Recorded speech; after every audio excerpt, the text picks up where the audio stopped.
Welcome back, everybody. I have another one for you today. Another episode for my powerful, influential women of the hobby series. And today I have a, you know, incredible example of what we're trying to do with this series.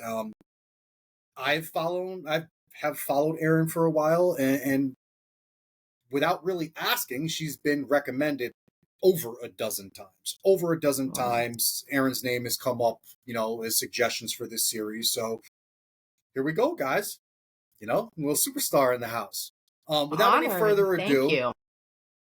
thanks for coming, Aaron. Can you, for whoever's been living under a stone or in a cork hollow for the last however many years, can you just give us a quick introduction of yourself and your business name and maybe how you fell into this hobby real quick, and then we'll elaborate on that. Sure. So I'm Erin. I'm from Southern Girl Exotics out here in Taylor, South Carolina. I got into the hobby back in 2017, so I've been around for a little bit. Now I'm mainly known for gargoyle geckos, but I do breed quite a few different species. I've worked with knobtails, I've worked with fat tails. We've got some leachianas going this year, crested geckos. So we've got a nice little plethora of different animals, but I kind of fell into the hobby like everybody else. You get your first bearded dragon or your first leopard gecko, and then it grows from there. Next thing you know, you got 20. And then you're kind of like, well, maybe I could try to breed these and maybe make something sustainable and see if I can make some cool shit. And you Oh do. And yeah, then it becomes this passion that you can't control anmore. that's So here we awesome. are. That's awesome. So when you got your first animal, so let's say around 2017, what did you have a plan? Was it just a pet? Did you have a plan? Did you say I want to turn this into a business? When did the whole I'm gonna become Southern Girl Exotics? When did that idea arise? Me and you were talking before the show, and I did what a lot of people do. Got into them right away. And then I immediately just thought I had to breed them. That's what everybody does, right? You get reptiles and we breed them. Now I would 1,000% tell people not to do that. Let's not do that. Let's hold off on the breeding. But yeah, my daughter actually, we did a birthday for her. I think she was 7 then. A Awesome. reptile guy came. He had all these cool snakes and spiders and geckos. And like we always had farm animals and things like that growing up, but I wasn't, and I'm a Florida girl. I'm originally from Florida. So we had lizards and things like that. But to actually have like a reptile in my house, I'd never really had one. So we did. The next day we went to the pet store. We got a bearded dragon and a leopard gecko, and That's that's how it awesome. started. That's Within awesome. the next year, I got my first gargoyle gecko. People weren't really into gargoyle geckos. You didn't really see them. If you did, that it was like select breeders had them online. Um, and I fell in love with Gargs when I first got my first one. And I still have her. She's amazing. She's Really? just like this That's low cool. quality orange blotch female. I breed her every now and then just to keep her healthy. But yeah, she's amazing. And she started it from there. So What put Gargs on your radar? Where did you come across them and see them? I got into crested geckos first, and it was my first season. It was in my first year of keeping animals. I had gotten crested gecko as well, and Gargs were online. I think I was like probably on Backwater Reptiles, something, one of the worst sites you can ever buy Yeah, from. boy. And I think I was looking at theirs, and they had like some rundown looking Gargs on there, and I was like, these things are cool. But I ended up actually getting my first one from Water Girl Creations. And like I said, back then, like reds were like insane. Like if you saw a red, it was the coolest thing ever. But like orange blotches were really, really cool too. And she cost about $400, which if you think about almost 10 years ago, $400 was a lot for an animal that's Absolutely. not really on the map, you know? Absolutely. So I thought I was getting something amazing. And I did. I love the temperament. I love how big and hardy she got. It was a different experience than crested geckos. Crested geckos are very jumpy and flighty. I Hmm. wanted something more stoic and Sure. handleable. And then when I started seeing the possibilities of what I could breed and make with them, it was just insane. And then after I grew a couple of them out after that, and when I had my first season was incredible. The amount of reds and qualities that I popped out just in my first season, I was like, this is it. These are my niche. I love these guys. That's awesome. And it's just something that I've stuck with ever since. So Very cool. So when you first got into this, I'm curious, and I always ask people. I mean, just because I, you know, obviously went through it myself, but where were you gathering all of your information? Like, where were you getting, housing information, husbandry information, feeding information? What resources were you using when you first started and knew nothing about New Caledonian geckos? Pet stores, when I first got into just getting reptiles, pet stores were my go-to. Again, it's something I've learned now many years down the road there. It's not the best avenue. There was YouTube, so I did some YouTube. I was lucky enough that I was never like too embarrassed to ask breeders I was buying from. And I always bought from really good people. Even over the quality of your animal, if you're a good seller, if you're a good breeder that's got good customer service, you've taken your time with me when I'm inquiring, like I'll buy from you typically just because you're a good person and I've enjoyed the rapport that we built. So most of my animals have all come from amazing breeders, and they have all pretty much mentored me. Kelly over at Eclipse Exotics, Paul Murlock's girlfriend, she's been a mentor for years to me. She's been in the game a really long time. And if there's anything she doesn't know, she'll ask Paul. And I'm so grateful for her. Paige is another one at Cosmic Exotics. Yeah. If I've reached out to her, if I've ever had questions. And then Autumn at Burgess. Autumn is another one that when I first got into the game, her and Paige were like the people when I first got into Gargs. Like they were the women that influenced me, and they were right there for me the whole time. If I reached out, I had any questions, they never hesitated to get back to me. And I love that they always preach that, it's okay to keep them this way or this way. There is no right way. This is how I do it. It may be different for you. Try this, this, this. So I was always given a couple different avenues to kind of explore. And I felt like that was the best way to be taught. Sure. You know? Sure. Absolutely. No two people's, individual like house environment is exactly the same. Exactly. I feel like when certain people tell, when they're telling someone how to set their animals up and they give them like this like super strict guideline, they're almost kind of setting them up for failure instead of giving them like a tolerance and saying, this is kind of what you need to do, and how you go about it all depends on your house, what you have to work with, and these other factors. But I got to go back real quick, just out of curiosity, being that we're talking about, powerful, influential women in the hobby. Every one of the people that you said that gave you advice, ironically, happened to be a female. Now, is that just a coincidence, or is that just because, like, I think that women literally dominate this hobby and have the best information in the hobby? I mean, what if I'm being honest, I probably was, when you reach out to people, you don't always know, especially when you're a new hobbyist, Sure. you don't always Really know don't. if they're male or female Really in the don't. beginning, or if they're great breeders or not. So I think one, of course, being a female and reaching out and finding out they're female, it automatically opens up a little more rapport and makes me a little more comfortable. But there's also great men. But I do also think that a lot of women are not seen in this hobby. And I do think like the people that I've just named off are just a handful of a few amazing, amazing women that have always opened the door to hobbyists and enthusiasts and made sure that you are comfortable and you're knowledgeable. And if you're buying from them, that you're going to have the best experience. So could it be a fluke, or could it be that there's just a lot of amazing women in the hobby that aren't being recognized? Very true. In my opinion, they're always just, friendlier. Right? Like the odds, I don't actually have numbers or statistics to back it, but the odds of you like messaging a woman keeper and you getting a response are a lot more likely than it being a man. Like, I hate to say it because I'm a man myself, but it's like, the girls will get back to you. They'll tell you what's going on. They'll be rude and tell you what you're doing wrong. Like they're and if we're being honest, if we look at like Facebook is a great toxic environment for hobbyists and enthusiasts. But if you see, the most of the toxicity is between the men. Most of the women, I mean, there's different species that bring different people to light. But if we're talking like the Garg community, or we're talking about, oh, hold on, I lost my earpiece. Or we're talking about, specific species, I know for sure that there are a lot of great women that typically stay out of it. And you see a lot more of the men that get into the bickering back and forth. Sure. What do you think? Do you think there's any...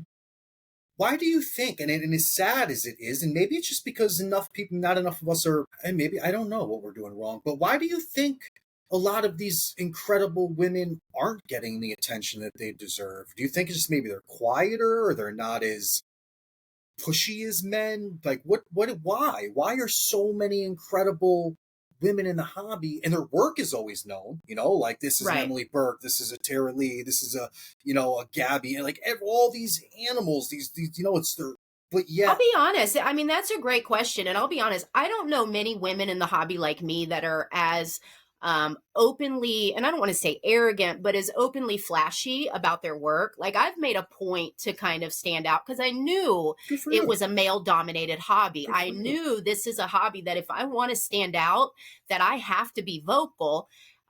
So that's, and especially coming in later in the game, when some of these already trendsetters have been here for a while, I've had to be really like, look at this animal is fire, and really amp myself up, even though sometimes that's uncomfortable for me. But I do think a lot of the other women are very quiet. Yeah.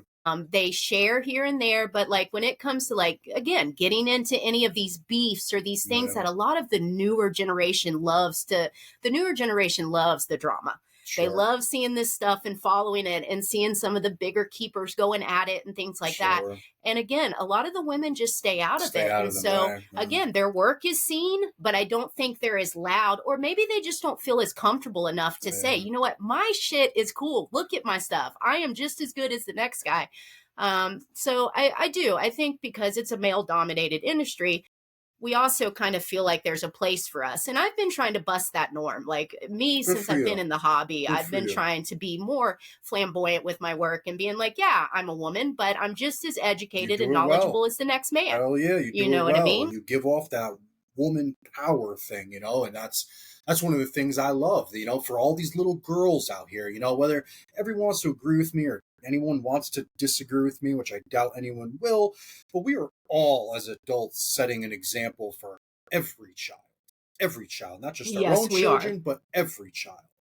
And I commend you for the things you do, the energy you bring, you're Well, thank you. inspirational to these children. A little girl can see your page and automatically feel comfortable knowing that she can do this if she wanted to, and not be a tomboy or whatever. It even cares if she is or made fun. My point is that you can be a woman, you can be a girl, and you can keep reptiles and be damn good at it too. Right. It's very Absolutely. unfortunate. Like I see, and I'm not going to name any names. We're not about the drama here, but there's a lot of times where I'll see like these super big names and they're showing off animals.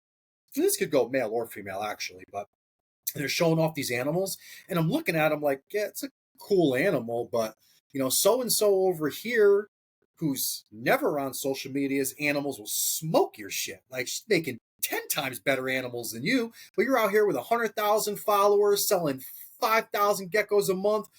But this one over here has got you beat hands down all the way around, upside and down. She's making better animals. Well, and let me promote that real quick. And that's not it's not really going to be towards just women alone, but buying from smaller breeders is one of the best ways to get started in Oh any yeah. hobby. It's how I got started. I have maybe 2 name brand animals in my collection.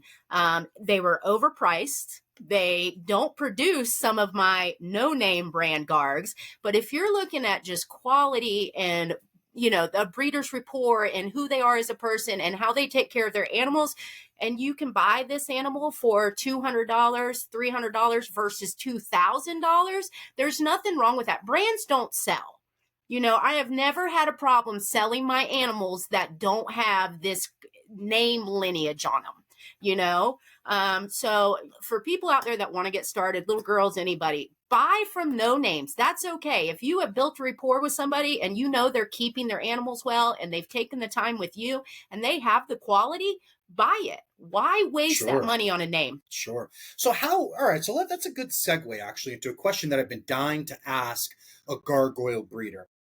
In the crested gecko world, which I have all of them, but I more of my attention is towards the crested, well, really Chihuahua, but crested gecko world, I have more knowledge in, I should say, more exposure. It's this lineage thing is like the new thing. If an animal doesn't have lineage, animal's worthless. Animal is not worth $10. If you can't tell me where his granddaddy's uncle came from, I don't want it. Right. Now, like you're saying, a lot of these animals from these no-name people with no name lineage, really. And I mean, I'm saying no lineage animals, again, I see all they are better than a lot of these other big animals. Yes. How does that lineage thing translate to the gargoyle world?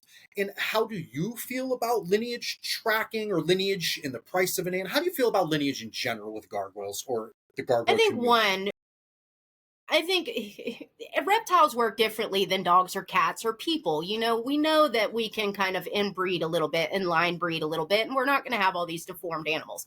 However, we do know that we do sometimes get weaker animals if we consistently do it or they're too closely related for too long. And I've seen it with some great breeders that have line bred some reds that have been incredible. And now, like, they have 2 and 3 year old animals that are only 12 and 10 grams Been hearing because about that the small. genetics have just really weakened over the years of line breeding.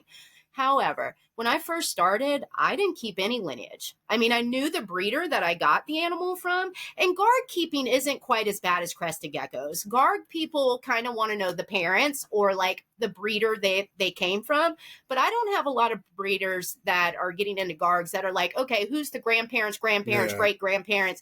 Nobody's asking me for that, and I don't keep it that far along.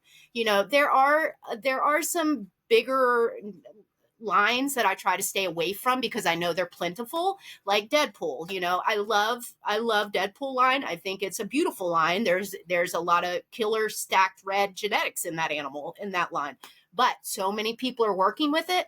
I keep it out of my genetics because somehow or makes another it's sense. going to It's gonna eventually get butt in. into each other. You know, Exactly. yes, but I don't need to know if it's your great grandpa's great grandpa's great grandpa's in there somewhere is Deadpool. I don't need that. As long as I know that it's not like a Deadpool dad or a Deadpool granddad, I'm good with that.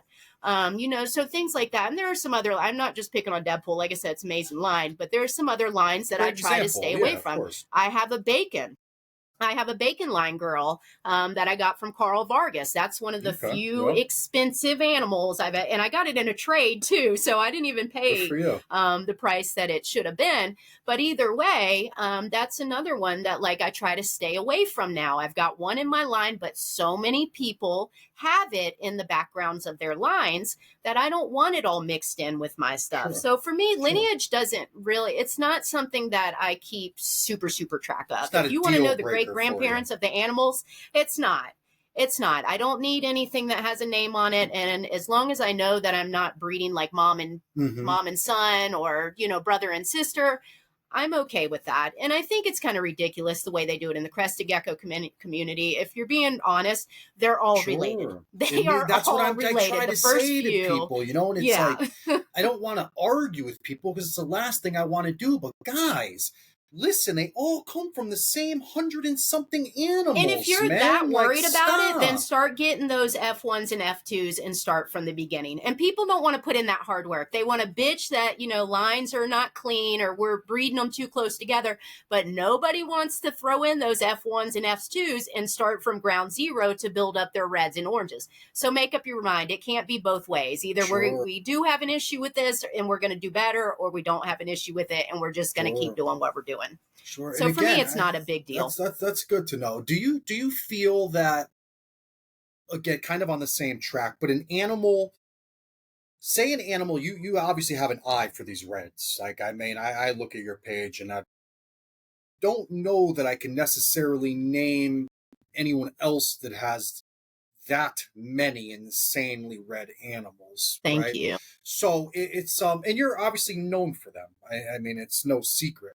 But so my point is, you obviously have an eye. Do you think that if you were at a show and you were walking a show and you saw an animal that do you think that you could tell an animal, say it was $100, had zero lineage whatsoever, you could see a monster in the making on the table, like that is going to be a killer animal right there, and lineage or not, take that animal home and work it into a project eventually? Would you feel confident, I guess, looking at an animal that had zero lineage, knowing, how do I even say this? I'm starting to sound like an idiot. Like, if you're looking at an animal on the table with zero lineage, and you with your eye could say, hey, that's a good animal. I don't care about lineage. I'm taking that home and I'm going to work that into a line. I mean, you would be able to do that, right? Like you think You that's can. okay? I mean, don't get me wrong. Because of the way that Garg and Crested Gecko genetics work, we stack certain traits into them, So, like, over, grandparents, great grandparents, and the kid, that if you're stacking reds in it, we're going to have stronger reds throwed with the offspring. So, lineage is good for that somewhat. But yeah, and just a quick story, and I can only tell you pieces of it because I've been promised to secrecy on some of it. And even though it came from a name brand breeder, it's the same thing I did not too long ago. I picked up a Garg on Sundown's table. I'm not Sure. allowed to say what it was priced at, but it was way, way underpriced. Way, way underpriced. And he didn't see it. And it was a baby. But I knew, I was like, that thing is gonna be insane. And there was two other buyers that spent big, big money on these other reds that he had on the table. And I was like, no, that thing's going to be better. And sure enough, I have that girl now, and I have had some major, major offers. Even Brian's offered to buy it back from That's me. awesome. So yeah, See? so that's what I mean. You can look, once you get an eye for it, Yeah. you can look and see what it's going to be without always knowing its genetics. Now, don't get me wrong. It came from Sundown. So yes, you can guarantee there's some good lineage stacked in it. But I've done it a lot where I've picked up a $200 animal. And if I know that I have good lineage at home that I can throw it with and it already visually looks good, I know that something great's going to come. But either way, nothing is going to produce 100% high quality. All the time. You know what I mean? Yeah. You're going to get probably 75 to, 25%, where you're going to have junk animals that come out of your eggs. It's not like we're working with Mendelian genetics. Either way, it doesn't matter how great your lineage is, you're still going to have a lot of offset babies that are just going to be mediocre to low quality animals, no matter how great the lineage is. Absolutely.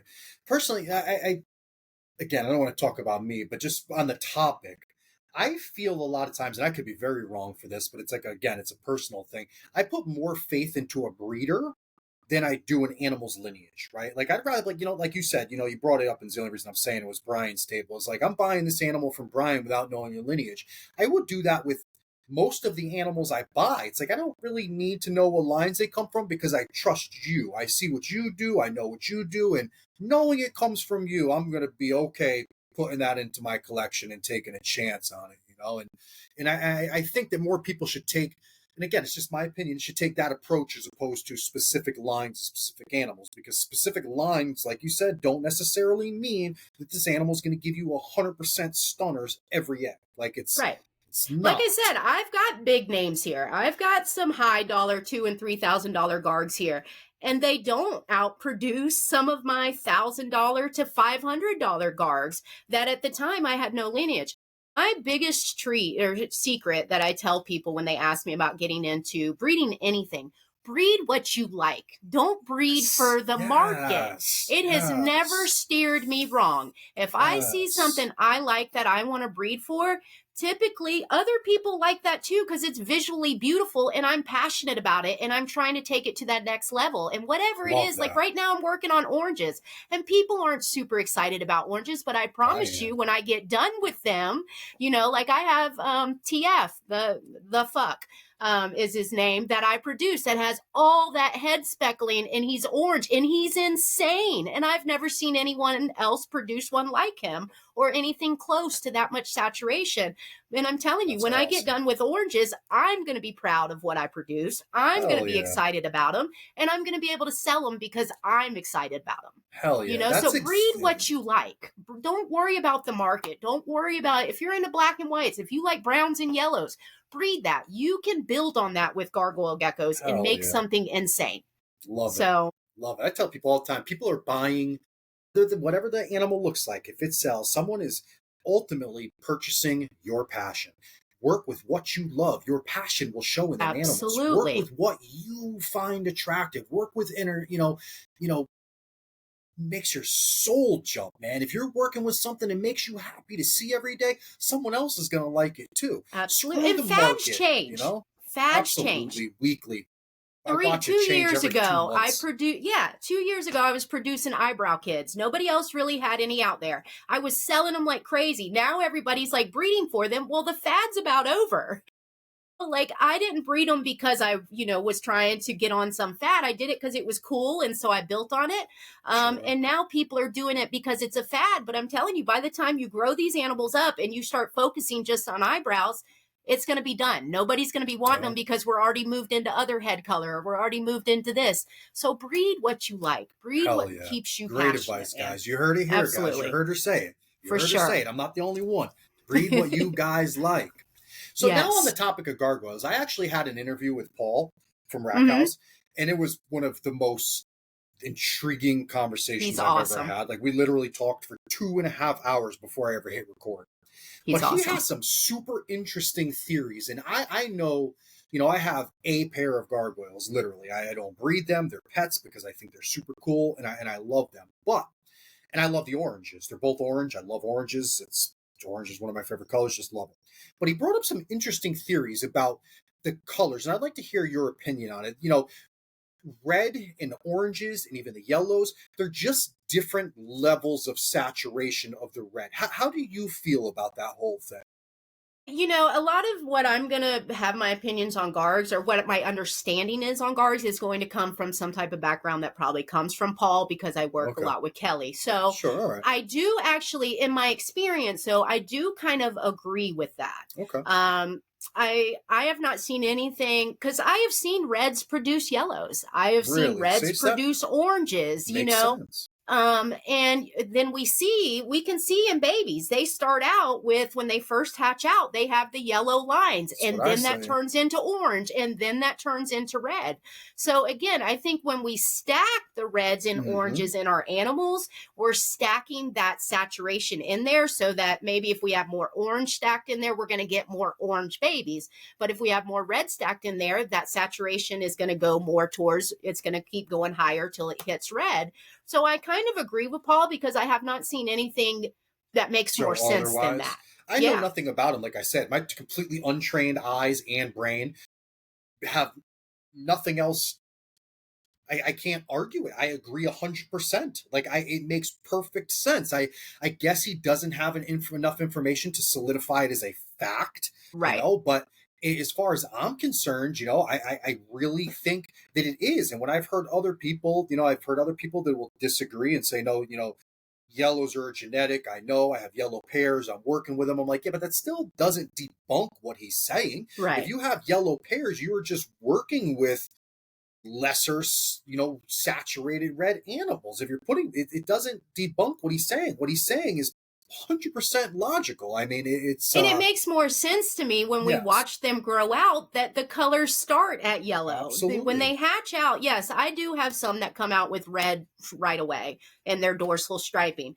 But most of the lateral striping always starts Yeah. out as yellow, and not like orange and not like white. Yeah. There's a Well, difference. A lot of people look at white on the sides of their hatchlings and they're like, oh, that's going to be color. No, they all come out with the white on the sides. It's the yellow. It starts at yellow, and then that goes typically to either orange or red as it matures. So to me, it's just always made sense. Now, I don't work with a lot of yellows. Okay. Actually, I don't work with any yellows. So people that want to debunk that and maybe question that it works separately, I'm not going to disagree with them either, because there is no for sure what we know. But what Paul's saying totally makes sense to me, as over the years watching these animals grow and sure. how the color changes. And you would know, working with as many as you do. That's why I asked you. I mean, you work with them. You would, from your experience of working with these animals and all these years, and you would clearly know. Not that I'm ever trying to debunk Paul. I agree with Paul No, 100%. I mean, everything he said. but like we talked before the show, science with reptiles is forever changing. What we think Absolutely. we know in 10 years is going to be different than what we think we know now. So I have not seen anything that debunks what Paul's belief is on that. And with, as long as he's worked with them, I trust what Paul says. Absolutely. With your collection, have you seen anything like in the crested gecko world? I guess there's like there is like genes or different genetics, like the lily whites, and I mean, from what I gather, there isn't anything certain in the gargoyle world. But have you seen anything that you might think is a gene or something that's We've got the hypos that people, there Paul is and hypos, Kelly. really? I think they're calling them hypos. Really? I didn't know anything They're definitely came they're from either white calling things. them hypo. Yeah, they're either Okay. calling them hypos or amels. Okay. I know Yeah, Kelly okay. has produced a few of them. She I don't know yet has. what David is, because Tiki's got a couple. Uh-huh. He's either Yep. got one or a couple. So I don't know where he's at with his, but I know that we're starting to think that Good. that might be an I actual do work, like too. an actual morph. I do too. And then there is the, we have like more pattern morphs, and then we have the color traits, that go on top of those. So we know we have stripes and reticulated, which are 2 pattern morphs.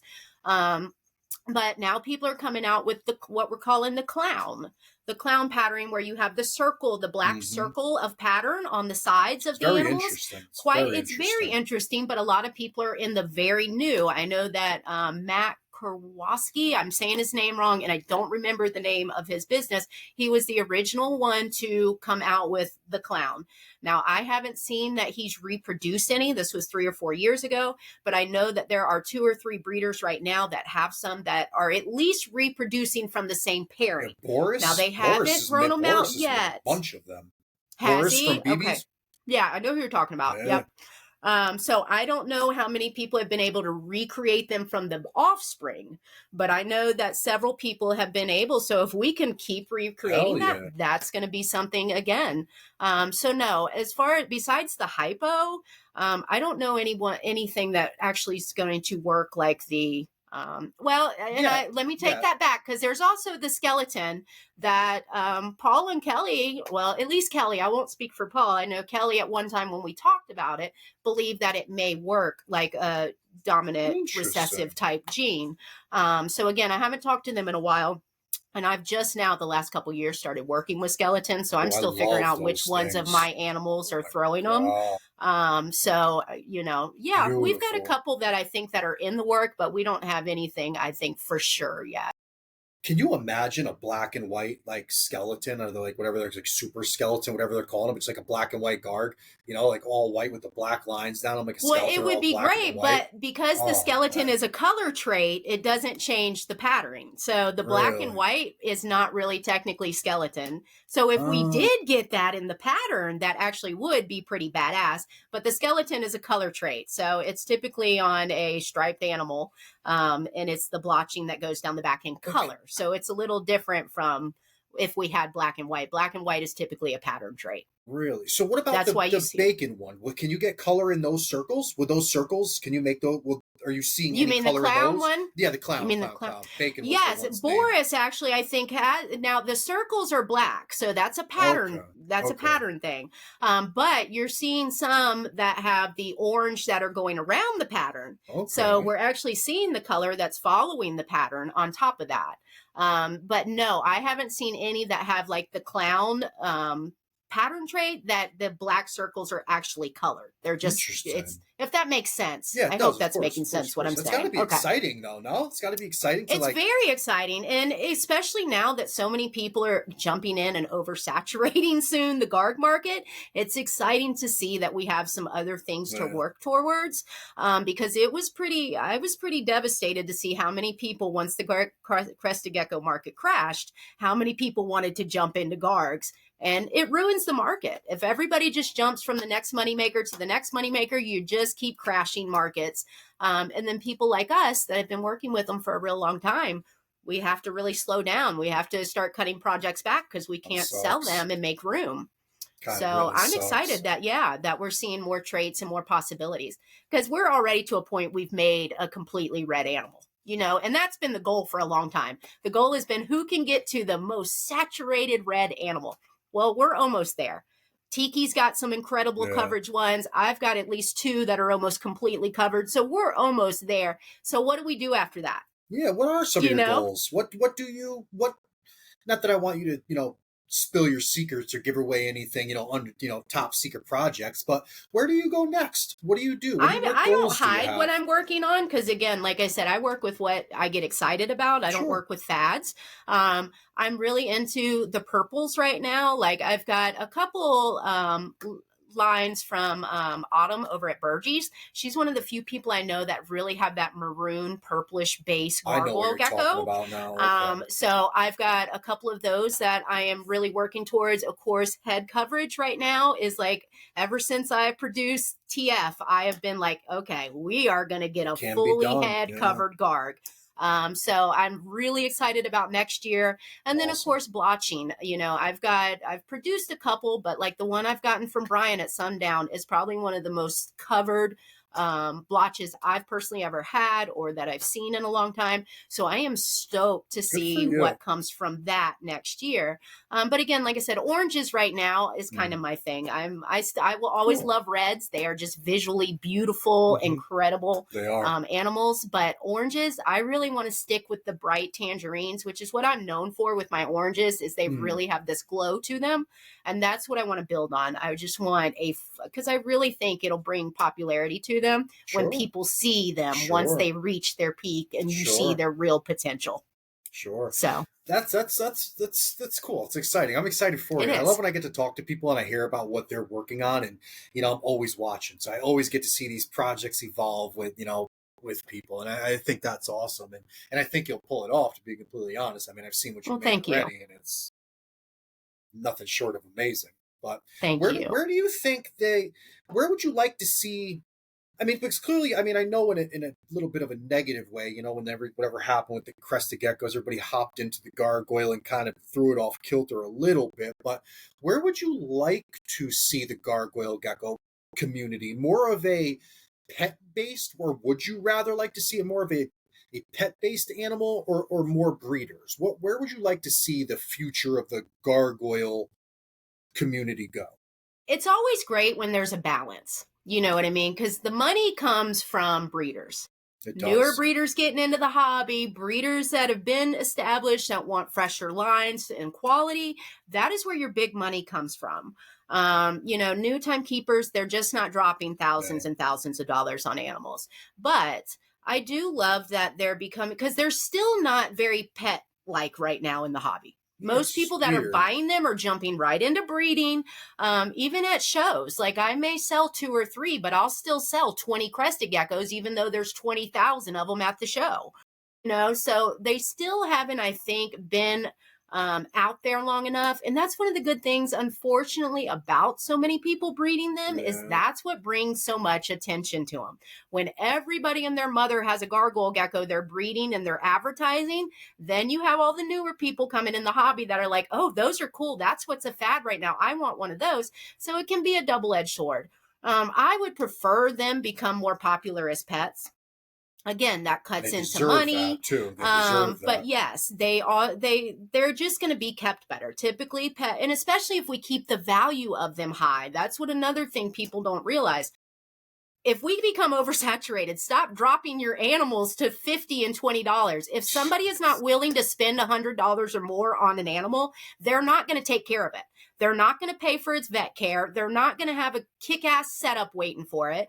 We don't need to drop the prices of our animals to meet demand. We need to slow down on breeding and make less animals so that the quality of these animals' lives are not being jeopardized. Not to mention you crash the market that way.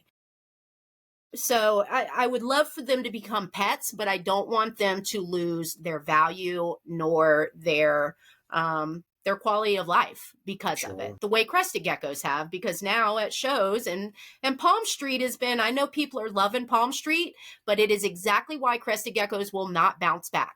Because right now people can go on Palm Street and they can buy $25 crested geckos all day long. Buy a gecko for less than shipping cost. Less than shipping, you're getting an animal. It still blows my mind when I see it. I'm like, same with me. To see, especially lily whites that have held value for so long, because I love a lily white. I don't care how played out people think they are. Oh my God, I love a lily white. But to see something that has held value for over a decade in 1 year go from like a $2,000 animal to a $300 animal, That's insane to me. And it's not even the market. It's us. It's us overproducing, becoming so desperate to either make our check or to make room that now we are dropping these animals. And then even then, when everybody crashed out, we could have stopped right there. If you crashed out and had to low sell all your animals, stop breeding or back up. That's what I did. When I saw that it was coming, even my guards, even though they were in great standing right then, I still backed up. I only bred a few that first year. I remember when you made a post one time. You made a post, something had happened in the market. I remember that was a couple of years ago, and I remember that post left that much of an impression on me. And you said something just like that, like, you don't dump the animals. We stop breeding them, and we'll hold a value or something along those lines. But what you're saying right now, but I remember you saying something about and that. We know it's coming. That's the thing. People want to act like they're blindsided. Like, oh, we didn't know the market was going to crash. Yes, you did. We knew it was coming. We've all been talking about it. You had time to prepare. You just didn't want to risk the fact that you may not have lined your pockets. And again, that goes again to what we were talking about before the show. When you become a full-time breeder, your whole life depends on that money. Your whole, the quality of the animal and the quality of their life. It's underneath you feeding your family and getting your bills paid. But unfortunately, we all, so many. And ways. For us, because we all lose. Everybody loses. The animal loses. The breeders lose. Everybody loses when we are selfish like that. Yeah, it's really. I mean, I don't want to see a person starve, and I don't want to sound like a monster here, but I'd rather see a person starve than an animal starve. As sad as that sounds. I mean, humans. With you, I like animals more than I like most people. Yeah, most humans kind of set themselves up for not eating. This animal sitting here depending on you to eat and you for its care. I mean, you are its key portal to the value of its life, the quality of its life, and speaking of quality of life, I'm interested in how you, I guess, house your animals, how you would suggest or recommend someone the multiple ways people could set up a gargoyle. Like, what's your view and input on housing gargoyles, I guess? Like, how would you suggest someone go about it, from breeding to keeping, pet-wise? One, like we've already talked, there's a million ways you can keep these animals successfully. How I keep them here may not work for you, depending on what your temperatures and humidities and where you live at, your space. So I totally think that there's 1,000 ways to keep them. I believe in keeping reptiles smarter, not harder, and not more expensive. It's already a expensive hobby. I love PVC enclosures. I love sizing up the animals. I think it's important for the babies and smaller ones to be in tubs. There is nothing wrong with tubs as long as there is efficient space and you have it where they have everything they need and their needs are being met and they are comfortable. There is nothing wrong with tubs. All of my hatchlings are in shoe boxes. Then they go up into 21 quart tubs, and then they eventually go into PVCs or they go into glass enclosures. Nice. And as far as setup, like you can see behind me, I love doing pool noodles. It's great for gargs being more body mass. Yeah. It supports them. It's easy inexpensive and it's easy to clean. Not bad if I have to throw one out and cut another one. It's cost me $1 to do 5 cages. So, I mean, and then I do fake plants. I do real substrate. I do have isopods and springtails in a lot of my enclosures. Nice. It kind of holds me accountable to make sure I keep my humidity up. So that's why I kind of keep those in there more than anything. But I just like to keep things pretty simple, especially when you have a higher volume. Sure. Because the main thing for me is making sure that their needs are met, but also that they stay clean, that they're being fed. And if I had a bunch of big enclosures, that's more I have to clean. That's more I have to keep up with. So as long as their space requirements are met and I'm, and they have what they need in their enclosure to feel safe and secure, I say do it easier. It doesn't have to be as hard. Say somebody wanted one, and I'm speaking just on a pet level.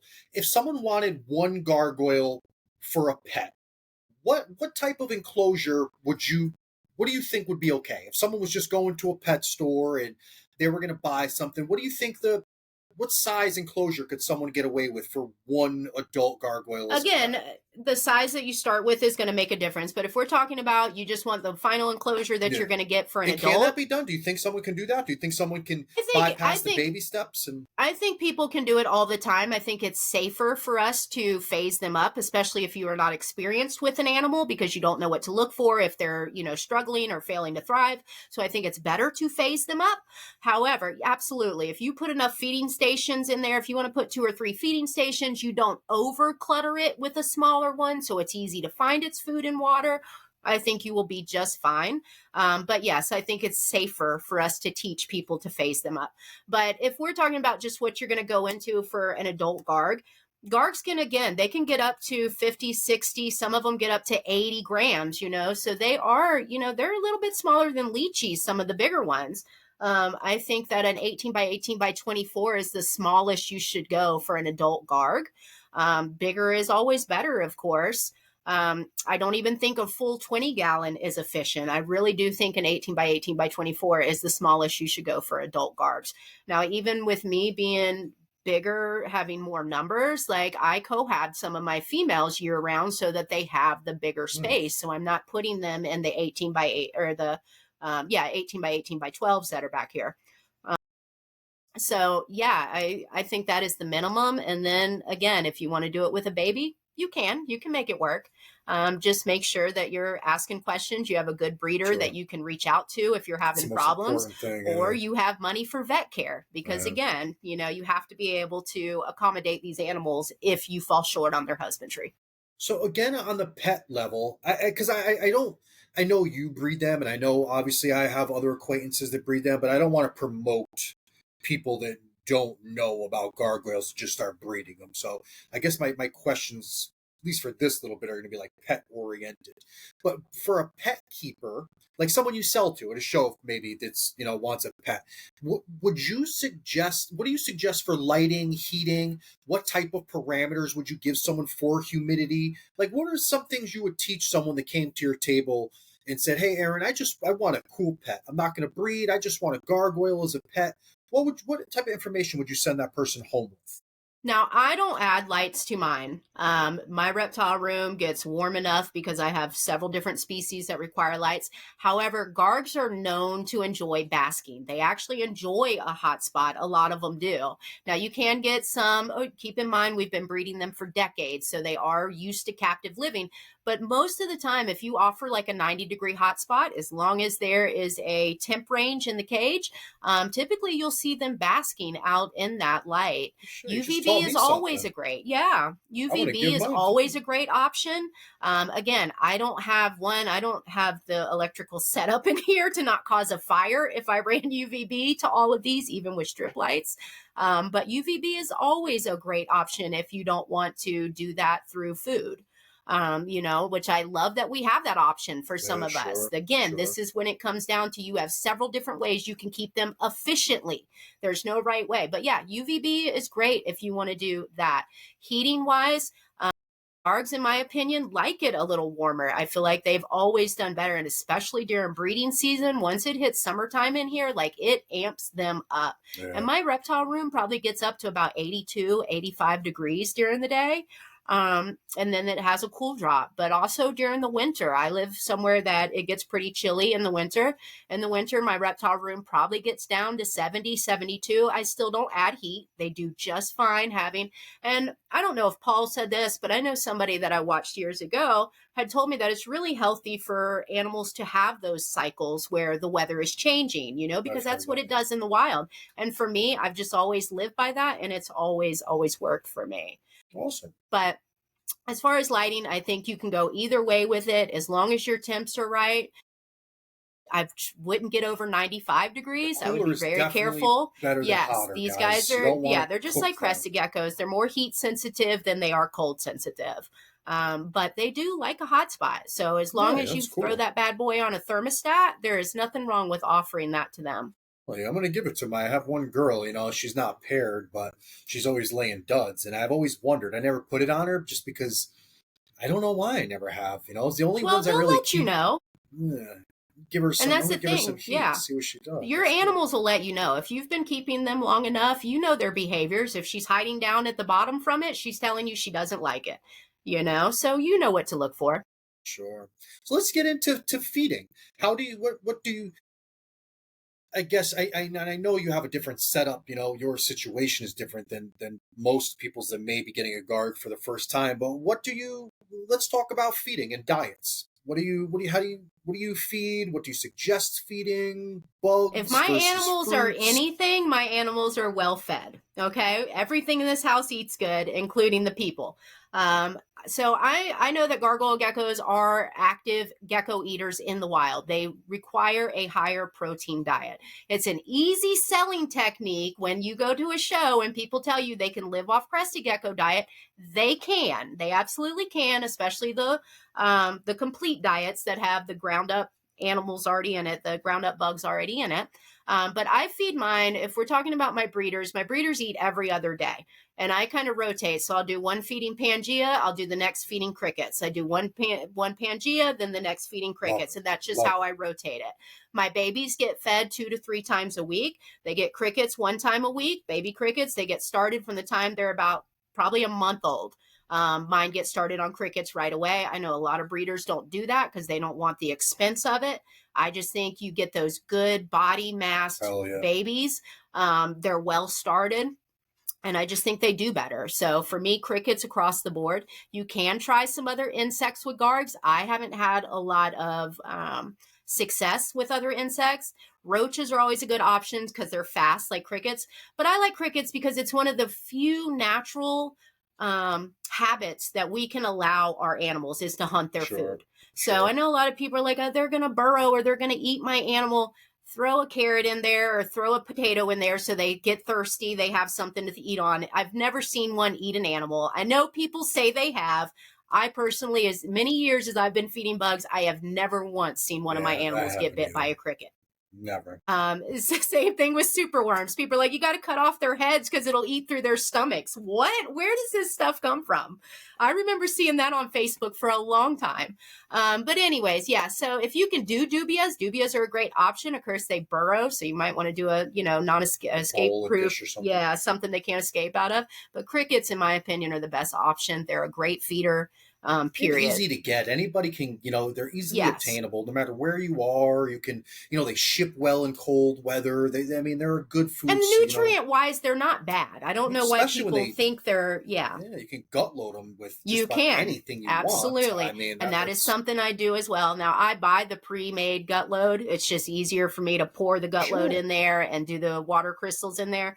But yeah, I mean, you can make your own feed, whatever you want to feed them. Technically goes into your animal. So yeah, gut feeding is an amazing option. And then subadults feed about 2 to 3 times a week too. They eat about the same thing, but they also are only getting crickets about once a week, just like the babies. But my breeders get it probably about twice a week. That's awesome. I wouldn't change a thing about it, to be completely honest. Now, this topic is a little bit taboo, but I have to ask. I Yeah, know, for sure. like you had mentioned, some people talk about gargoyles are clearly carnivorous animals, right? Like I've watched them hunt, I've watched them eat. I mean, to me, it's not even a question. But have you ever tried anything like morning geckos or whatever, they like feeder geckos or quails, or have you ever tried any of those like taboo types of foods or? And like I feed off any fail to thrive offspring.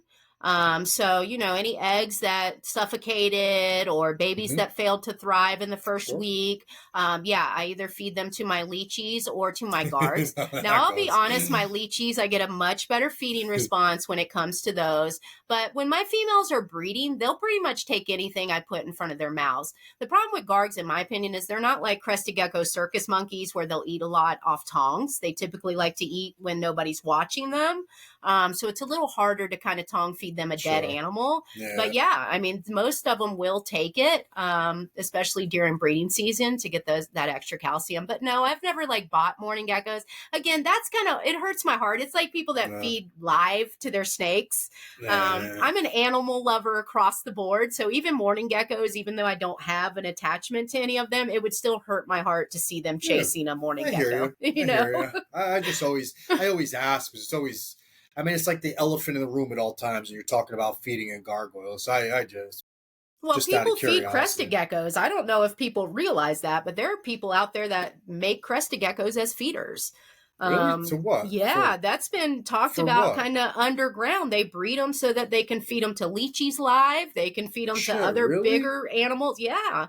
And again, it's no different than a mourning gecko, but still for No, me, I it just guess hurts my technically heart. it's not. That's I Yeah. mean, because I breed them, I guess I'm biased, but Right. huh, Right. that's interesting. Damn. But yeah, people do it all the time. It's just not as spoke about because, again, a lot of people will have an opinion on it because we'll be biased because we love a certain animal over another. Sure, But sure. it's no different than feeding off a mourning gecko or the anoles, you know? Sure.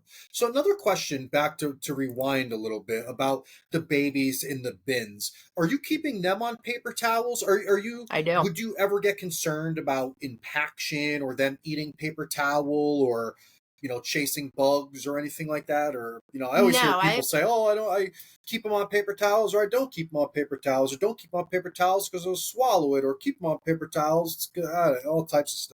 paper towel is a solid flat surface. If they go I to use them chew too. a That's bug what I and use. they hit the paper towel, they're not going to ingest that paper towel. So I said, if you show me a baby that eats a whole Substrate. paper towel, show me, because I Right. And would be impressed. substrate they will. And especially babies, they're a lot more excited when they hit things. I see it more with my crested geckos, but when they pound baby bugs, they get excited and they'll get a mouthful of substrate. So yeah, I've always done paper towels for the younger ones. It's just safer. To me, it's healthier. We can hide cleaning a lot with substrate. And I think people that use I even do it sometimes. Like I can't always tell how dirty the enclosure is in the substrate part. But with a paper towel, I can tell you right now, I clean it once to twice a week because all it takes is a couple days before that paper towel's nasty, and I'm not going to have my amp. So it holds me accountable too. But Good I for think you. especially if you're going to breed and Hmm. sell these animals, I think it's great to keep them sterile for the first however long until you sell them, especially as babies, so that we Sure. know they're well started. We have a good eye on if there's any health problems. And I think I said this on Bobby's podcast a while back, but years ago, I remember a girl, and she was she was just some Betty that had just started breeding, but she had put all of her baby crested geckos on substrate. All of them hatched out fine. They were living on the substrate for a couple weeks, and then every one of them just came down with this neurological weird thing that killed them all. And I'm to this day convinced it had something to do with them being on substrate. I don't know if it was or not. It just seemed like the only out of Something more than place a thing. Yeah. coincidence. Yeah. Yes, it was the only out of place thing that I could see from her husbandry. And the fact that they all came with the same neurological issue Sure. around the same time. That's weird because naturally they would be different ages because you only get Hmm. eggs every 30 days. So the fact that they all came down around the same time that she started putting them on substrate. So to this day, it's just like, why risk it? If I know it Sure. works, why Absolutely. fix it? Yeah. Absolutely. Absolutely. Again, I use the same thing. Now, back to you mentioned the neurological thing, and a lot of people don't know this because I haven't talked about it publicly, but other than that one post, but I had that baby that had that neurological thing that would freeze up. And we never really Right. got to finish our conversation about that. I had another one, Erin, hatch out that did the same damn thing, lasted 4 days and died on me again. What the hell did I do and what am I doing?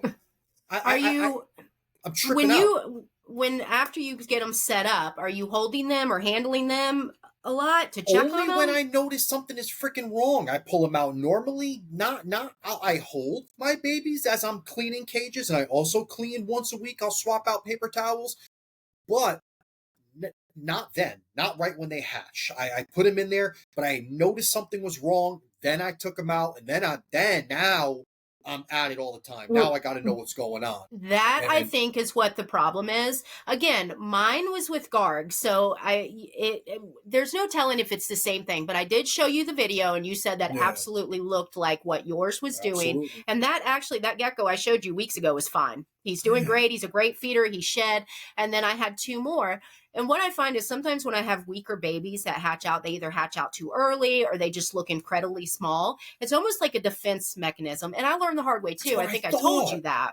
The first Yeah. time that I ever had it happen, I was taking it out every day, just trying to get it to move to make sure it was okay, and it died. Well, the rest of them that I've done since then, once I see they do that, I don't mess Just with them left at all. I alone. feed them, I look in, and as long as they're still alive, occasionally I've had one, and it's only several weeks after it's been like that. I may help it shed if it's struggling to shed, But if it won't get that first or second shed on its own, I still don't even mess with it because it's not going to thrive. But I have not lost another one since then. But I don't handle them. I don't, and I do. I think it's a stress response. I think it's just so tiny and small that it's a stress response. And then, of course, us handling it and trying to Yeah, make sure it's okay, I think it just puts it I over the gave the top. damn things a heart attack is what I did. And it's not your fault because it is scary. The first time I ever saw it, I was like, what is wrong? Is this a pairing thing? Is this what did I do? Do I have to be careful of this pairing? And I've never seen it happen with the same pairing, but I've typically noticed it's a smaller egg thing. And if I just leave them alone, they have grown to be fine.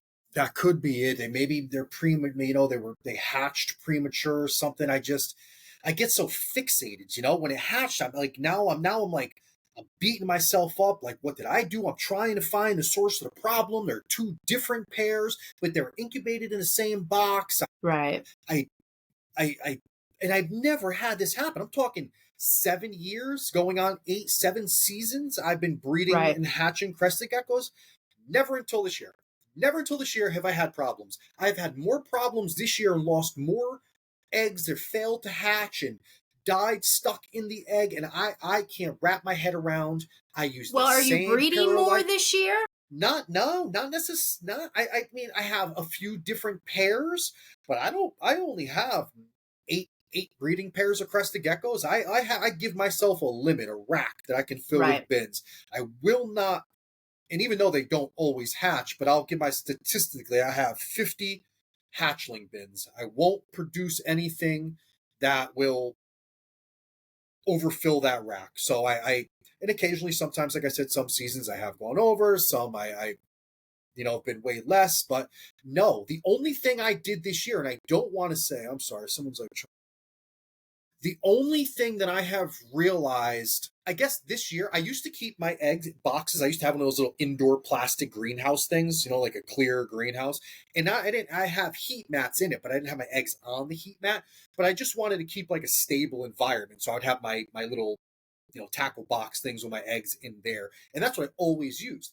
This year, I put more faith into the ambient of my room, and I just left them out. So if anything, they're fluctuating in temperature more.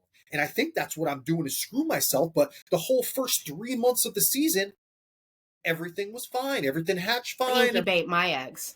I have never incubated my eggs. I have always let them run at room temperature, and it's always done me great. Just fluctuate up and down. You were breeding caps though, right? Was it caps? Yeah. And see, that's the thing. One was a cat and one was a frack. Both the ones that died on me. Both the ones that died on me. Not nothing from nothing else. In 2 different pairs, though. They weren't the same pair, nor the same father, no nothing. Not that I have anything wrong with people bouncing males around, but I like to keep individual pairs. And two separate pairs. Ironically, both first-year females, though. Not 1-year-olds, obviously. They're both about 2. But first year, right. Both first-year breeders. I wonder, could it be the gene? I've got a frap here from a friend of mine, Ben at Rolly Boys, and he picked it up at Tinley. It's a beautiful frap. I've tried to breed it 3 times. The first time I bred it, it did okay. I got 1 set of eggs from the female. I have stuck it with 3 other females since then, and all 3 times I have found it at the bottom of the cage with broken shed like it's about to die. Every time I have to pull it out, I have to put it in the tub. And so I finally told Ben, I'm like, Ben, this might be why you got it so cheap. They've tried to breed this thing. So I think with caps, especially these newer morphs that we still don't know a ton about, I think that, there's going to come problems with them. But I do think first year females also throw a lot of issues. Gargs especially. I tell people all the time, never expect your first year females to have a super successful season. And it can be the same thing with crested geckos. But I also know how the letdown is. I know when you are excited about a project to have, especially to hit the odds and then have them fail. I know how frustrating that is. Oh, man. And that's what I'm like, jumping down. No, I don't want to say jumping down people's throat, but I'm like, oh, people are lying. People are lying. It's a weak gene, man. It's a weak gene. People just start keeping this on the hush hush. I'm telling you, I'm finding out now. It's this is, like it's a big Convinced it's not. conspiracy. It's a, I'm not convinced it's not a weaker gene. Like I said, it's weird to me that this male, I have found him almost dead with 3 different type of females. Like, why? What is going on here? So yeah, I won't breed him anymore. And he's fine once I put him back into like a sterile setup. Within a couple weeks, he's back to being normal. And it's like, okay, I'm not convinced. And that's why I haven't worked with caps.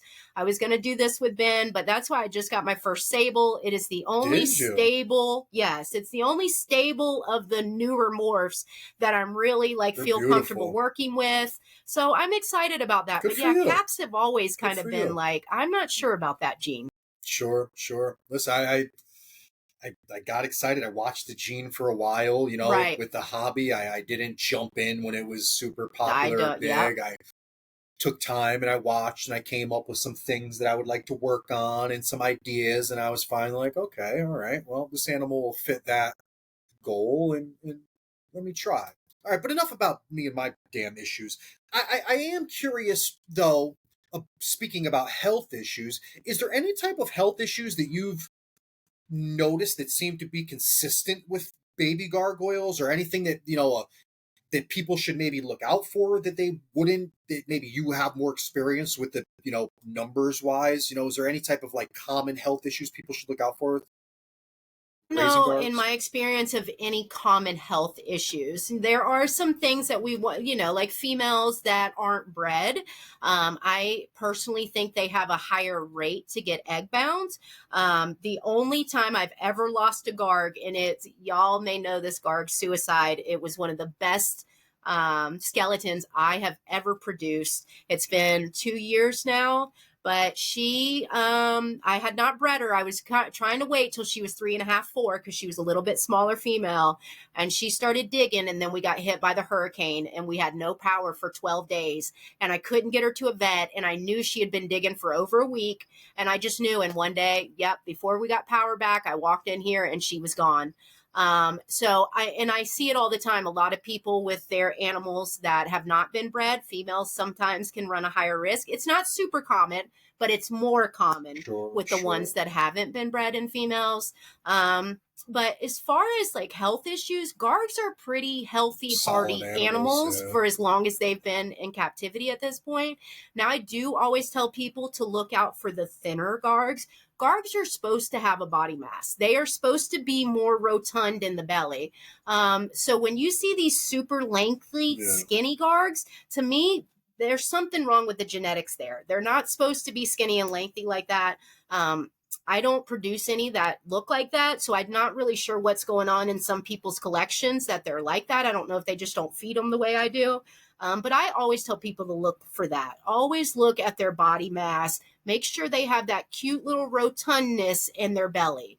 Other than that, I don't know of any health issues that are regularly occurring with this species. They're pretty hardy. Oh, that's good to know. I mean, I think that's one of the things that makes them a great option for people as pets. They're absolutely less likely to cost you a vet bill than a lot of other species. And more forgiving to our mistakes, especially when we're first learning about species. Broader tolerances, when it comes to husbandry. I have a couple of questions that are a little all over the place. One, do you use water dishes in your enclosures? Do you use a water bowl or anything? I do. I treat my water. We actually have good drinking water here, but I still treat for the chlorine here, just to be safe. But yeah, mine all, and I also ground feed in water. I know a lot of people like to spend all those expensive money on this ledges, but I ground feed, so my water bowls and my food bowls, they're on the floor. Hell yeah. Absolutely. What about now? My other question that I wanted to backtrack on was supplementation.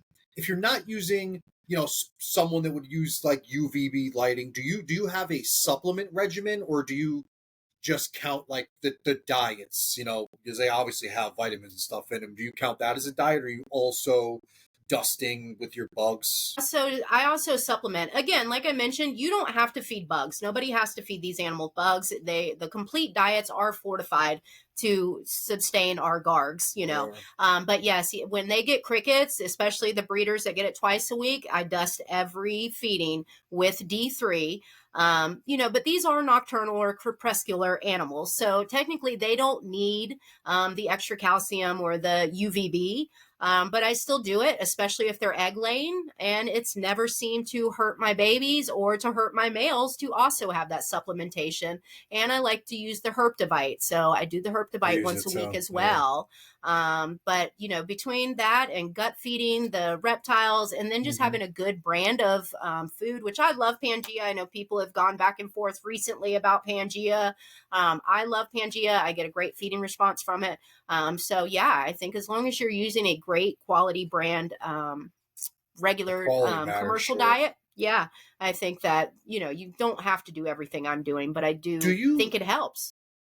I know you had mentioned you start feeding your babies bugs within the first month or so, but do you have a start time for your supplementation with them also? Will you start dusting and supplementing your babies with those first feedings, or do you Yeah, have? absolutely. Yeah, their first feedings will be dusted. Yeah. And you do nothing different for your breeders? You just same thing, or do you up anything during breeding season for your females? Do you give them anything No, extra, everybody or gets the just? same things. Like I said, the breeding females and males will get more bugs during the week, whereas Oh, my okay, babies and okay. my subadults only get bugs once a week. So they will get it twice a week, and they get fed a little more often because my babies and my juveniles probably get fed probably 2, maybe 3 times a week, where my adults are probably getting fed 4 to 5 times a week, with it being every other day.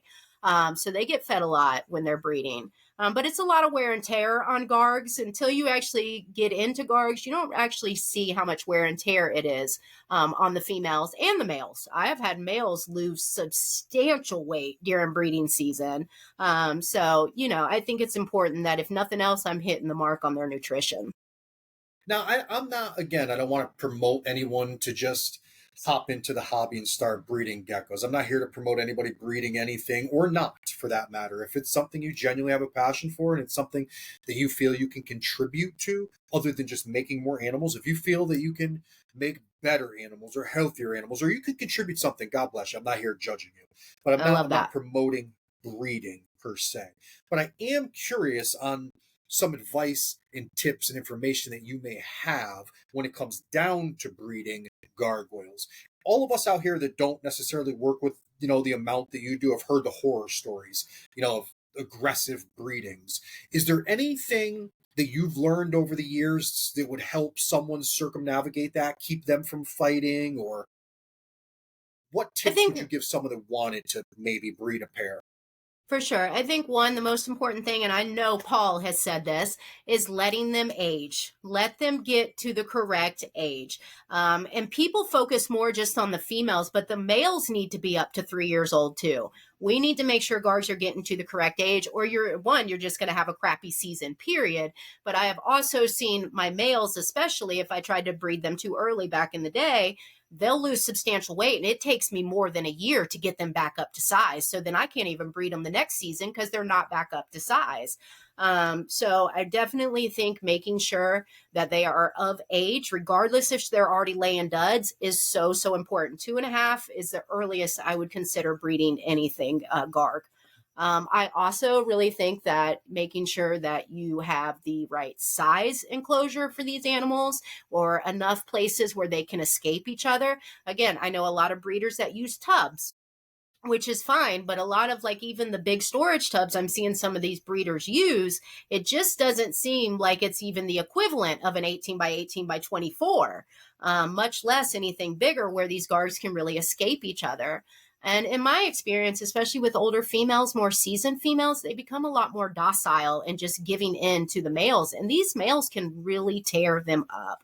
There's a lot of scratching, there's a lot of biting, and especially to a female that doesn't fight back. And some, it's even worse for the ones that do. You'll see their entire body has the flaking and the scars. So yeah, making sure that they have plenty of places to hide and enough room to get away from each other. I've also learned the hard way that breeding with Gargs is definitely seasonal. I know lots of people that swear by keeping their guards together full time. That is the only time I have ever had prolapses.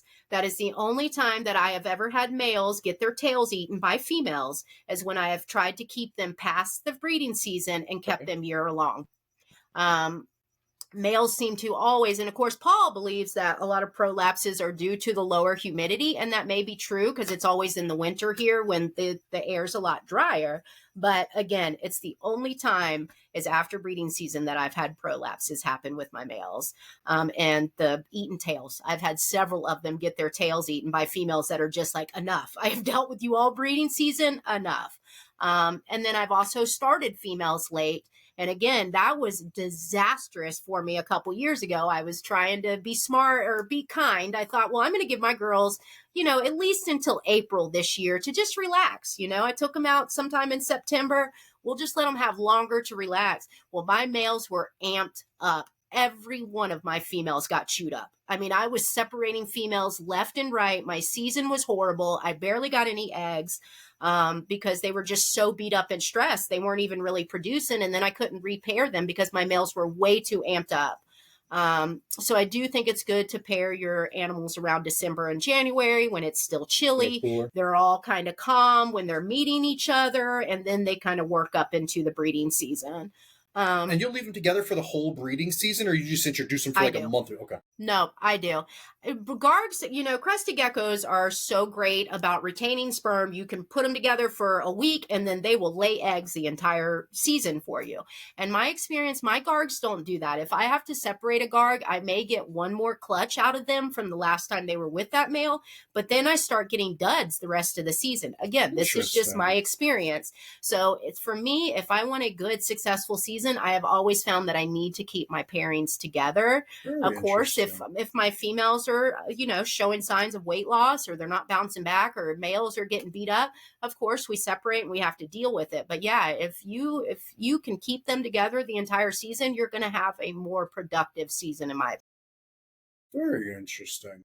So much different. I love talking to people that work with animals that I don't, because I genuinely am interested. You know what I'm saying? Like I'm learning. Like all of this is learning for me. And again, being these New Caledonian species, no two people technically do everything the same, and I that's the beauty of it. Dare say anyone that I've spoken to is wrong. Everybody does what they do successfully, and it's all different, and that's beautiful in a weird way. That's why these podcasts and this stuff is so important, because we do need to know the different variety of keeping ways out there. And it's, again, going back to the toxic Facebook. It's why I get so frustrated when people get their information from these groups on Facebook.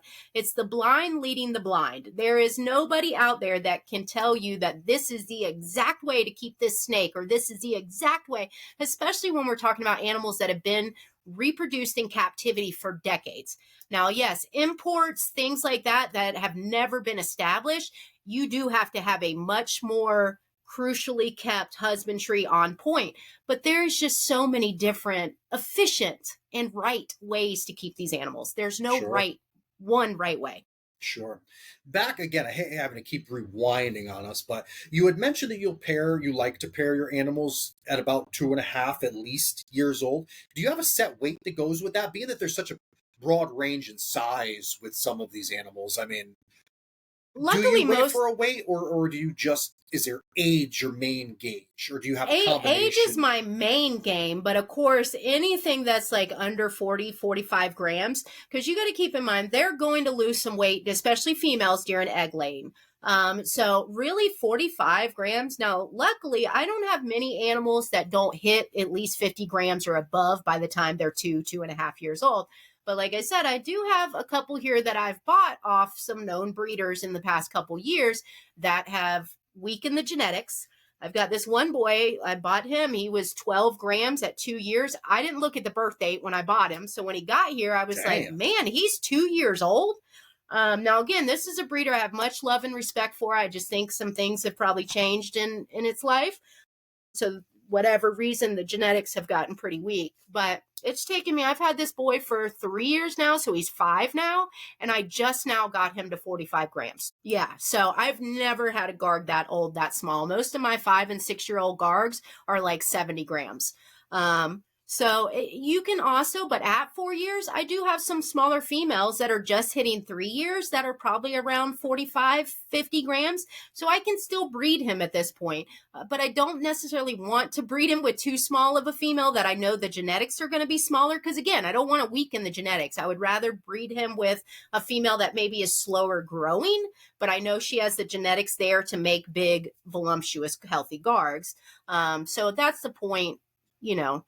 I forgot where I was going with that train of thought.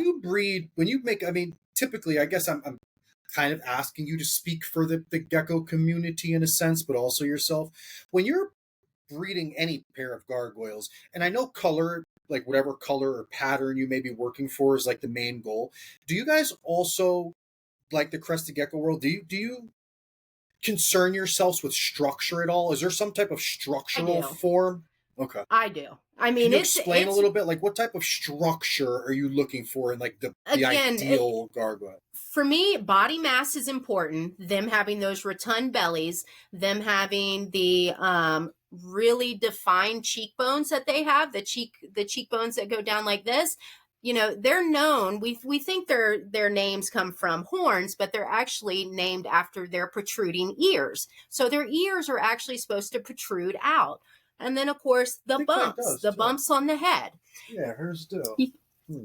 That's cool. So for me, it's super, super, super important that they have good head structure. I know now people are so focused on color. And again, I'm not going to throw any breeders under the bus, but a lot of some of y'all's favorite red breeders right now have completely bald Gargs. Like there is no bumpage whatsoever. This is like rounded around here. I love that they have the structure on the tip of their noses that make almost like the McDonald's M when they have good structure. None of that. So yeah, we're kind of losing that. And to me, the goal is to enhance. The goal is to make better. We don't want to take away. It's kind of like people that are producing like this when the super caps came out.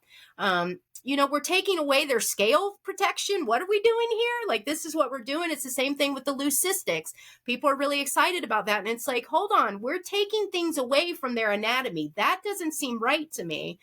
So it's the same with Gargs. I think if you are not focusing on structure, you're going to find that you're going to have weaker genetics. I don't care how good your reds are stacked in there. I think you're going to find you're going to have weaker genetics in the long run if you're not also focusing on structure. It's good to hear you say, too, because I have to be honest. Again, I'm not a gargoyle breeder, but being in the new cow world, I don't ever really hear many people talk about it. I think I'm the only one that does. Other species other than crested geckos. I mean, your lychees, your sarahs, your chihuahuas. No one ever talks. Always color. No one ever talks about like bone structure, body composition, size. Like, what about? I do all the time, and I try to make it a fad. I try to share it on my Facebook so that people, get excited about it. Yeah. But really, if I share structure videos or posts, it gets a little bit of traction, but not like color. Everybody wants to see what color I'm working with or what I have out there. But I still try. I don't care. I still try to promote it. I still try to make it more or less taboo. Like, we need to pay attention to this. I'm telling you, we're going to find it's going to hurt our genetics in the long run if we start taking away their anatomy. I would agree. And what do you think it is from your experience or maybe your assumptions? What do you think is to blame? Do you think it's just line breeding too close or what's causing the lack of bone structure with some of these animals? I think, of course, weakened genetics will do that when we start line breeding things. We're going to start seeing, when it's too closely or we've done it for too long, we're going to start seeing, like I said, like 2-year-old Gargs that are 12 grams and, but I also think it's because nobody's paid attention to it. I think because we're not worried about if we're breeding this bald animal to this highly structured animal to try to put structure back into it. We're just looking at color. So just like anything, it wears down. We evolve. These animals evolve in captivity with us breeding them. And it's not just the color that we enhance. We're taking things away when we're not focusing on every part of this animal. And we do it a lot with all these species, man. We tend to focus on what's important to us. Designer, we want to have the best designer looking one, but they still need to have the things that protect them and make them what they are. Sure. So I yeah, couldn't I agree think it's more. more negligence. I think it's just the fact that nobody's talking about it or focused on it. So Mm. they're not making sure that they're breeding good structured animals together. I know we touched on this question, and I know I had said we'd keep it in an hour, already an hour and a half, and that's my fault. I could literally learn from you forever. But I have like, just a couple more questions, if you don't mind. What and this is kind of, and I know I said I wouldn't ask anything taboo or anything controversial. I'm not asking you to put yourself out there by any means, but when it comes to, I'm curious how you feel about line breeding, gargoyles, or reptiles in general. What do you think would be, if there is a proper way? How would you go about it in a proper way? What would you say is a proper way to line breed reptiles in general? I guess gargoyles, for example. But When it would you comes to go line father to breeding, kid, or do you go a couple generations? Like, what do you think would be the proper protocol? I think you should have a couple generations in between, at least one generation in between. Um, I think that if we're going to be honest, some of the best lines out there come from breeding back to back. Yeah, well, you People can't don't talk deny about it. it. We don't talk about it because people get uproar about it. But some of the best lines that we have of any species, Yeah, it doesn't matter absolutely. what species we're Leopard talking about. geckos, ball The best pythons. ones that we have had baby bred back to mom or baby bred back to dad or brother and sister bred. I really think from, again, I don't do any line breeding yet. Okay. I have lines that, I have a bunch of the same line, but not where I've actually bred the same lines to each other. And I've thought about doing like grandparent or grandkid back to mom or dad, especially now that I've gotten to a point that I really want to focus on some lines. And we know it doesn't, if we're not going to have these handicapped kids that are coming out from it. We know reptiles can do this. We just don't want to abuse it. We don't want to keep doing it where we're weakening the genetics. And we are producing kids that are not healthy or not able to thrive. But everybody does it. Anybody that has been there, and I can't say everybody because I have not done it yet, but it's not on my radar. It's not something I'm above doing. I just want to make sure if I'm doing it the best way Sure. that I feel I Sure. can. But let's be serious. Everybody's doing it. And some of the best lines that you see out there have come from people breeding sister to brother, brother to mom, son to dad, or mom or daughter to dad. So we just need to be on board that is how we've gotten some of these most beautiful animals. But luckily, again, they don't work like dogs and cats. They don't work like us human genetics, where we have to worry about it having an extra chromosome or it missing some chromosomes. I mean, typically it turns out fine. We just need to not abuse it. We don't need to have our whole collections that Sure. are line bred. I We agree need to make sure that 100%. we are outsourcing. If you are going to do mom to son, then outsource the next one. You know what I mean? Don't again breed back the offspring from that one back to dad. Let's make I sure that we're agree. Yep, outsourcing by the next generation. I But yeah, agree. we And we're just not have to here be open judging that it anybody, happens. guys. We're not judging No. anybody. We're not casting shade. We're just trying to get good information and Yeah. more information out there. And personally, not that my opinion matters, but when it comes to line breeding, the one thing I would suggest is do your research, right? Do your Absolutely. research, study. If you got the audacity or the time or the patience to study all of the lineage of said animal and all the reds and colors that come with the animal, study for the negative things that have been associated with that line too, For because you sure. are compounding joints. Like you're compounding positive genes, you're compounding negative ones too. So you have to be thorough in your research. And, again, we're not saying don't do it. Some of the greatest, we wouldn't have half of these cool animals that we have, but, We would. between ball pythons, all, you know, bearded dragons, leopard geckos, half of them would not exist if it wasn't for line breeding. But And if we you didn't have to make do it your so research. taboo, people could Yeah. do it more responsibly. That's part of the Yeah. problem, too. I'm glad that you brought this up because it does need to be talked about. People are doing it. And if we had more breeders that are seasoned in doing Talked it about the it. right way Yeah. and talking about it, more people could do it as The there. I right way. guess there's no right way, but there as best as we can to keep the genetics in the animals healthy. Sure. I honestly couldn't agree more. Again, hopefully we get the information out there and people can do it and it stop being so taboo. I mean, I think there's a lot of negative things happen to people, or they learn the hard way because some things just aren't talked about when Right. we should not And judge, we're afraid but to talk talk about them. about Yeah. stuff. Your mistake is a mistake I never have to make, right? Like the lessons you learned are lessons that I could learn without making a mistake. I mean, there's just so much that comes from sharing experiences and It's the talking same to thing with people. culling animals. Nobody ever talks about it, but let me tell you, if you're going to Super be into taboo. breeding, there's going to be times that you're going to have to cull an animal. Now, I will never go openly about a method, your choice of method. Do your research on what you can live with, because let me tell you something, putting an animal down is the hardest thing in the world as a breeder, especially when you've put in the time to making it and producing it. But you will have some animals that are literally suffering when they come out of the egg in front of your eyes, and you need to make a decision on that animal. But nobody talks about it. And we have some really twisted ways out there that people think are the best ways, like gas chamber and things like that, which those aren't always the best. Those animals are suffocating in that minute. I've And then had some of people the tell me more some gnarly effective stuff. ways more of the effective ways are actually some that may just absolutely blow your mind that somebody could do that, or that it's it's the right way to do it. So, there's a lot of topics that we make taboo because we just Yeah, want to be human assholes nature. and act like Yeah. we're pointing fingers. You do that, you're disgusting. No, it comes with the territory. If you want to be an efficient breeder, these are topics you need to start considering. And these are the tough topics. Very true. It's a valid point. Everybody focuses so much on the good. Aaron said it best, guys.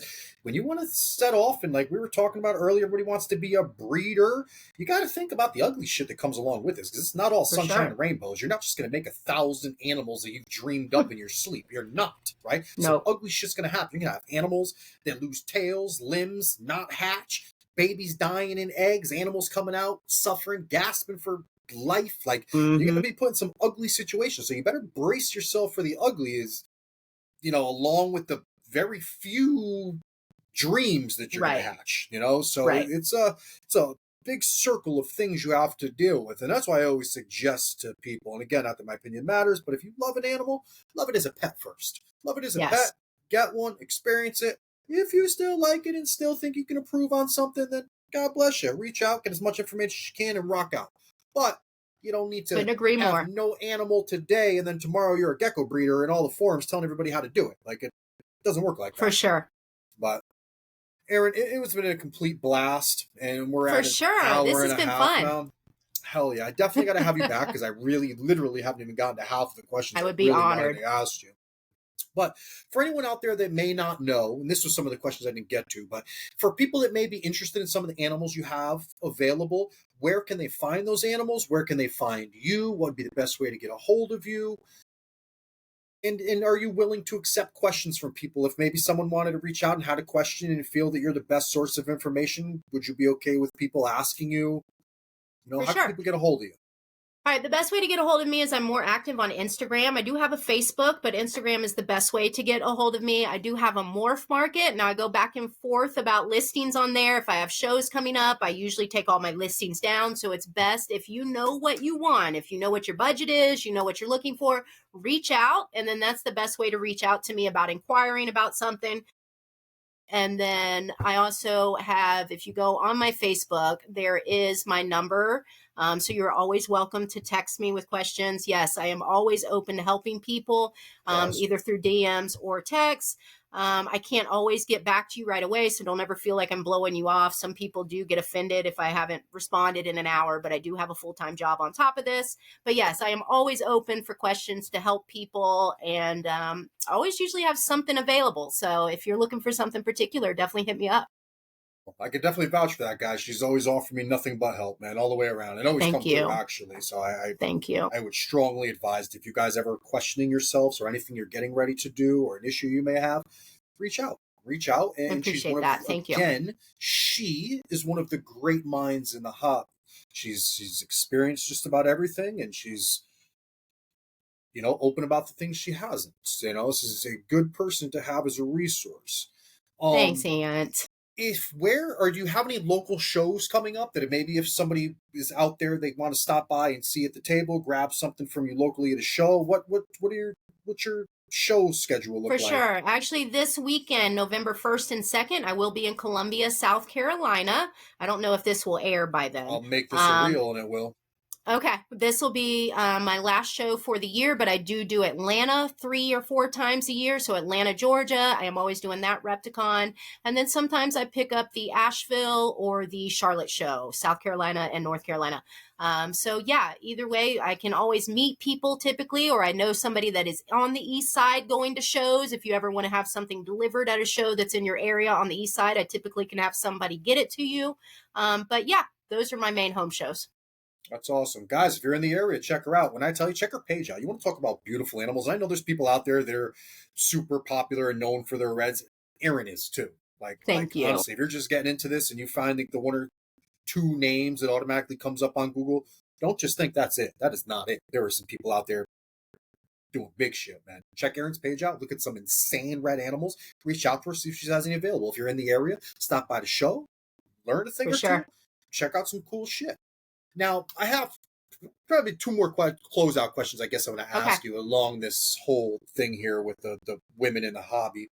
My first question is, if you could give a little girl a piece of advice, say a little girl came up to you at a table at a show and said, Erin, oh my God, like this is what I want to do when I grow up. I want to do what you're doing. What advice would you give that little girl? I would tell them, one, to take it slow. I would tell them, two, to make sure it stays a passion. Never make it about the money. And I think what I started the show with would be my biggest piece of advice: breed what you like. Love it. Last question. If I ask you to name a powerful, influential woman in the hobby, who would you name? One person. Man, That just doesn't, one? no offense to anyone else that you don't name. I ask everybody one person, because then I usually go to that person to ask to be the next person on the show. So if you can name one person that's super influential in the hobby that comes to mind. First person. It's always going to be Paige and Autumn. I can't give you one. It's going to be Paige or Autumn. You said it before, too. I figured, okay. Yeah, like I said, they're two women that have helped me tremendously, and I idolized when I came into the hobby. So awesome. For sure. And awesome. Kelly, don't let me see, you put me on the spot. She's a given, can't. Though. I mean, she's a given. Yeah, you said Kelly her name is my girl, man. If you're talking about like people that know their shit, and yeah. She teaches Paul, she's guys. It. Don't let anybody else fool you. She's the one that really tells Paul what's going on. Right. All right, this guys. This was so much fun. Yeah, thank you. It was. I thank you guys all enough. And Erin, when we end this, just hang on me for 1 second to make sure it uploads, and we'll talk backstage. Guys, I appreciate every single one of you. I can't thank you guys enough. If you're in the market for new enclosures, check out my new website, monsterbox.us, man. We have some great enclosures for super cheap, and we're coming out with a whole nother product line soon, man. So check them out. I promise you, they'll do what you need them to do, guys. I'll catch you guys in the next one, man. Stay weird, everybody. Peace.